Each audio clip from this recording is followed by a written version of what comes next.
ছোটবেলায় আমি ভাবতাম হয়তো আমার জীবনে এই দিনটা কোনো দিনই আসবে না, কিন্তু ভগবান আছেন, তিনি সব কিছুই দেখেন। কখন কার হাত ধরে কার কী ইচ্ছা পূরণ করতে হবে সেটা শুধু তিনিই জানেন। হাই, আমি শুভ। আমার এক ইচ্ছা পূরণের ব্লগে তোমাদেরকে স্বাগত। ছোটবেলা থেকেই দেখতাম সবাই তার ভাগনা ভাগ্নিকে অন্নপ্রাশনে ভাত খাওয়াচ্ছে, আর এই ব্যাপারটা খুব ভালো লাগতো, ভীষণ ভালো লাগতো তখন দেখতে। ভাবতাম আমার জীবনে কবে আসবে এই দিনটা, কিন্তু যেহেতু তখন কোনো দিদি বা বোন ছিল না, তখন আশা ছেড়েই দিয়েছিলাম। তখন ভেবেছিলাম, না, আমার জীবনে হয়তো এই দিনটা কোনো দিনই আসবে না। কিন্তু ওই যে কথায় আছে না, ভগবানকে ঘর দের হ্যায় পর অন্ধের নেই।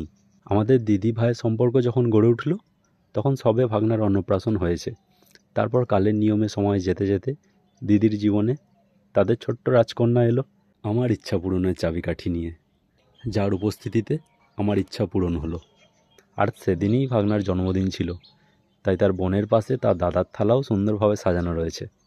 এই প্রসঙ্গে আরেকটা কথা বলে রাখি, তখন যেহেতু কোনো বোন বা দিদি ছিল না, তাই রাখি পূর্ণিমা বা ভাইফোঁটা এলে না, তখন খুব মন খারাপ লাগতো। খালি মনে হতো এই দুটো দিন কেন আসে, এই দুটো দিন তো না এলেই পারতো। কিন্তু এখন জীবনে এত বোন বা দিদি, রাখি পূর্ণিমা বা ভাইফোঁটা এলে ওই দুটো দিন দম ফেলার সময় থাকে না। হয়তো জীবন আসলে এরকমই। তুমি ভাবছো তোমার ইচ্ছাটা পূরণ হচ্ছে না, কিন্তু ভগবান সব জানেন, তার কাছে সব খুঁটিনাটির হিসেব আছে।